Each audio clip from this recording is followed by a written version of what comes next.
ಇವತ್ತು ಹಲವಾರು ದಶಕಗಳ ಹೋರಾಟಕ್ಕೆ ಫಲ ಸಿಕ್ಕಿದೆ. As A first reaction sir. ಈಗ ಇಡೀ ಸಚಿವ ಸಂಪುಟ ಯುನಾನಿಮಸ್ ಆಗಿ ಒಳ ಮೀಸಲಾತಿ ತೀರ್ಮಾನ ಮಾಡಿದೆ. ಯಾರಿಗೂ ಅಸಮಾಧಾನ ಆಗದೆ ಅನ್ಯಾಯ ಆಗದ ರೀತಿಯಲ್ಲಿ ನಾವು ತೀರ್ಮಾನ ಮಾಡಿದ್ವಿ. ಇದರಿಂದ ಎಲ್ಲ ಸಮುದಾಯಗಳು ಕೂಡ ಸಮಾಧಾನದಿಂದ ನ್ಯಾಯ ಸಿಕ್ಕಿದೆ ಅಂತ ನಾವು ಭಾವಿಸಿದ್ವಿ. ಸರ್, ನಿಮ್ಮ ಸಮುದಾಯದ ಜ್ಞಾನಪ್ರಕಾಶ್ ಸ್ವಾಮೀಜಿ ನೇತೃತ್ವದ ಕೆಲ ಸಂಘಟನೆಗಳೆಲ್ಲ ಪತ್ರ ಬರೆದಿದ್ರು. ಆ ಸಂಘಟನೆಗಳಿಗೆ ಆ ಸ್ವಾಮೀಜಿಯವ್ರಿಗೆ ಏನು ಹೇಳಕ್ಕೆ ಇಷ್ಟಪಡ್ತೀವಿ? ಅವೆಲ್ಲವನ್ನ ಗಮನದಲ್ಲಿ ಇಟ್ಕೊಂಡು ಈ ತೀರ್ಮಾನ ಮಾಡಿದ್ದೀವಿ. ಈ ತೀರ್ಮಾನದಿಂದ ಅವ್ರಿಗೂ ಸಮಾಧಾನ ಆಗುತ್ತೆ ಅಂತ ನಾನು ಭಾವಿಸಿದ್ದೆ. ಸರ್, ಈಗ ಧಾರವಾಡ ಸೇರಿದಂತೆ ರಾಜ್ಯದಲ್ಲಿ ನಿರುದ್ಯೋಗಿಗಳು ಪ್ರತಿಭಟನೆ ಮಾಡ್ತಾ ಇದ್ದಾರೆ. ಈಗ ಆ ಉದ್ಯೋಗಿಗಳಿಗೆ ಏನು ಹೇಳಕ್ಕೆ ಇಷ್ಟಪಡ್ತೀರಿ ಸರ್? ಅವರು ಈಗ ಇವತ್ತಿನ ತೀರ್ಮಾನ ತಕ್ಷಣ ನಾವು ರಿಕ್ರೂಟ್ಮೆಂಟ್ ಮಾಡೋಕ್ಕೆ ಶುರು ಮಾಡೋದ್ರಿಂದ ಅವರು ನಿರಾಶನೂ ಆಗಬೇಕಾಗಿಲ್ಲ, ನಿರಾಶನೂ ಮಾಡಬೇಕಾಗಿಲ್ಲ. ಈಗ ಇಡೀ ಸಚಿವ ಸಂಪುಟ ಯುನಾನಿಮಸ್ ಆಗಿ ಒಳ ಮೀಸಲಾತಿ ತೀರ್ಮಾನ ಮಾಡಿದೆ. ಯಾರಿಗೂ ಅಸಮಾಧಾನ ಆಗದೆ ಅನ್ಯಾಯ ಆಗದ ರೀತಿಯಲ್ಲಿ ನಾವು ತೀರ್ಮಾನ ಮಾಡಿದ್ವಿ. ಇದರಿಂದ ಎಲ್ಲ ಸಮುದಾಯಗಳು ಕೂಡ ಸಮಾಧಾನದಿಂದ ನ್ಯಾಯ ಸಿಕ್ಕಿದೆ ಅಂತ ನಾವು ಭಾವಿಸಿದ್ವಿ. ಸರ್, ನಿಮ್ಮ ಸಮುದಾಯದ ಜ್ಞಾನಪ್ರಕಾಶ್ ಸ್ವಾಮೀಜಿ ನೇತೃತ್ವದ ಕೆಲ ಸಂಘಟನೆಗಳೆಲ್ಲ ಪತ್ರ ಬರೆದಿದ್ರು. ಆ ಸಂಘಟನೆಗಳಿಗೆ ಆ ಸ್ವಾಮೀಜಿಯವ್ರಿಗೆ ಏನು ಹೇಳಕ್ಕೆ ಇಷ್ಟಪಡ್ತೀವಿ? ಅವೆಲ್ಲವನ್ನ ಗಮನದಲ್ಲಿ ಇಟ್ಕೊಂಡು ಈ ತೀರ್ಮಾನ ಮಾಡಿದ್ದೀವಿ. ಈ ತೀರ್ಮಾನದಿಂದ ಅವ್ರಿಗೂ ಸಮಾಧಾನ ಆಗುತ್ತೆ ಅಂತ ನಾನು ಭಾವಿಸಿದ್ದೆ. ಸರ್, ಈಗ ಧಾರವಾಡ ಸೇರಿದಂತೆ ರಾಜ್ಯದಲ್ಲಿ ನಿರುದ್ಯೋಗಿಗಳು ಪ್ರತಿಭಟನೆ ಮಾಡ್ತಾ ಇದ್ದಾರೆ. ಈಗ ಆ ಉದ್ಯೋಗಿಗಳಿಗೆ ಏನು ಹೇಳಕ್ಕೆ ಇಷ್ಟಪಡ್ತೀರಿ ಸರ್? ಅವರು ಈಗ ಇವತ್ತಿನ ತೀರ್ಮಾನ ತಕ್ಷಣ ನಾವು ರಿಕ್ರೂಟ್ಮೆಂಟ್ ಮಾಡೋಕ್ಕೆ ಶುರು ಮಾಡೋದ್ರಿಂದ ಅವರು ನಿರಾಶನೂ ಆಗಬೇಕಾಗಿಲ್ಲ, ನಿರಾಶನೂ ಮಾಡಬೇಕಾಗಿಲ್ಲ.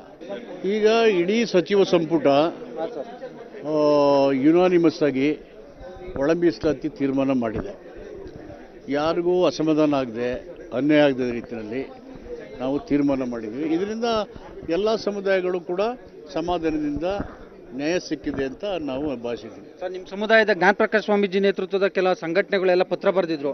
ಆ ಸಂಘಟನೆಗಳಿಗೆ ಆ ಸ್ವಾಮೀಜಿಯವ್ರಿಗೆ ಏನು ಹೇಳಕ್ಕೆ ಇಷ್ಟಪಡ್ತೀವಿ? ಅವೆಲ್ಲವನ್ನ ಗಮನದಲ್ಲಿ ಇಟ್ಕೊಂಡು ಈ ತೀರ್ಮಾನ ಮಾಡಿದ್ದೀವಿ.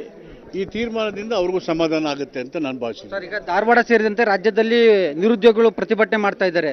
ಈಗ ಆ ಉದ್ಯೋಗಿಗಳಿಗೆ ಏನು ಹೇಳಕ್ಕೆ ಇಷ್ಟಪಡ್ತೀರಿ ಸರ್? ಅವರು ಈಗ ಇವತ್ತಿನ ತೀರ್ಮಾನ ತಕ್ಷಣ ನಾವು ರಿಕ್ರೂಟ್ಮೆಂಟ್ ಮಾಡೋಕ್ಕೆ ಶುರು ಮಾಡೋದ್ರಿಂದ ಅವರು ನಿರಾಶನೂ ಆಗಬೇಕಾಗಿಲ್ಲ, ನಿರಾಶನೂ ಮಾಡಬೇಕಾಗಿಲ್ಲ. ಈಗ ಇಡೀ ಸಚಿವ ಸಂಪುಟ ಯುನಾನಿಮಸ್ ಆಗಿ ಒಳ ಮೀಸಲಾತಿ ತೀರ್ಮಾನ ಮಾಡಿದೆ. ಯಾರಿಗೂ ಅಸಮಾಧಾನ ಆಗದೆ ಅನ್ಯಾಯ ಆಗದ ರೀತಿಯಲ್ಲಿ ನಾವು ತೀರ್ಮಾನ ಮಾಡಿದ್ವಿ. ಇದರಿಂದ ಎಲ್ಲ ಸಮುದಾಯಗಳು ಕೂಡ ಸಮಾಧಾನದಿಂದ ನ್ಯಾಯ ಸಿಕ್ಕಿದೆ ಅಂತ ನಾವು ಭಾವಿಸಿದ್ವಿ. ಸರ್, ನಿಮ್ಮ ಸಮುದಾಯದ ಜ್ಞಾನಪ್ರಕಾಶ್ ಸ್ವಾಮೀಜಿ ನೇತೃತ್ವದ ಕೆಲ ಸಂಘಟನೆಗಳೆಲ್ಲ ಪತ್ರ ಬರೆದಿದ್ರು. ಆ ಸಂಘಟನೆಗಳಿಗೆ ಆ ಸ್ವಾಮೀಜಿಯವ್ರಿಗೆ ಏನು ಹೇಳಕ್ಕೆ ಇಷ್ಟಪಡ್ತೀವಿ? ಅವೆಲ್ಲವನ್ನ ಗಮನದಲ್ಲಿ ಇಟ್ಕೊಂಡು ಈ ತೀರ್ಮಾನ ಮಾಡಿದ್ದೀವಿ. ಈ ತೀರ್ಮಾನದಿಂದ ಅವ್ರಿಗೂ ಸಮಾಧಾನ ಆಗುತ್ತೆ ಅಂತ ನಾನು ಭಾವಿಸಿದ್ದೆ. ಸರ್, ಈಗ ಧಾರವಾಡ ಸೇರಿದಂತೆ ರಾಜ್ಯದಲ್ಲಿ ನಿರುದ್ಯೋಗಿಗಳು ಪ್ರತಿಭಟನೆ ಮಾಡ್ತಾ ಇದ್ದಾರೆ. ಈಗ ಆ ಉದ್ಯೋಗಿಗಳಿಗೆ ಏನು ಹೇಳಕ್ಕೆ ಇಷ್ಟಪಡ್ತೀರಿ ಸರ್? ಅವರು ಈಗ ಇವತ್ತಿನ ತೀರ್ಮಾನ ತಕ್ಷಣ ನಾವು ರಿಕ್ರೂಟ್ಮೆಂಟ್ ಮಾಡೋಕ್ಕೆ ಶುರು ಮಾಡೋದ್ರಿಂದ ಅವರು ನಿರಾಶನೂ ಆಗಬೇಕಾಗಿಲ್ಲ, ನಿರಾಶನೂ ಮಾಡಬೇಕಾಗಿಲ್ಲ. Okay sir, thank you. So, ಇದಿಷ್ಟು ಸಮಾಜ ಕಲ್ಯಾಣ ಇಲಾಖೆ ಸಚಿವ ಡಾಕ್ಟರ್ ಎಸ್ ಸಿ ಮಾದೇವಪ್ಪನವರ ಸ್ಪಷ್ಟ ನುಡಿಗಳು.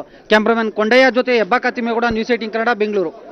ನಿರ್ಭೀತ, ನಿಷ್ಪಕ್ಷಪಾತ, ವಿಶ್ವಾಸಾರ್ಹ ಸುದ್ದಿಗಳಿಗೆ ಮತ್ತೊಂದು ಹೆಸರಾಗಿರುವ ನ್ಯೂಸ್ 18 ಕನ್ನಡ ಈಗ ಆಪ್ನಲ್ಲೂ ಲಭ್ಯವಿದೆ. ದಯವಿಟ್ಟು ಇಲ್ಲಿರುವ QR ಕೋಡ್ ಅನ್ನು ಸ್ಕ್ಯಾನ್ ಮಾಡಿಕೊಂಡು ಆಪ್ ಡೌನ್ಲೋಡ್ ಮಾಡೋದಕ್ಕೆ ಮರಿಬೇಡಿ. ನಿಮ್ಮ ಬೆಂಬಲ ಹೀಗೆ ಸದಾ ನಮ್ಮೊಂದಿಗಿರಲಿ. ಧನ್ಯವಾದ.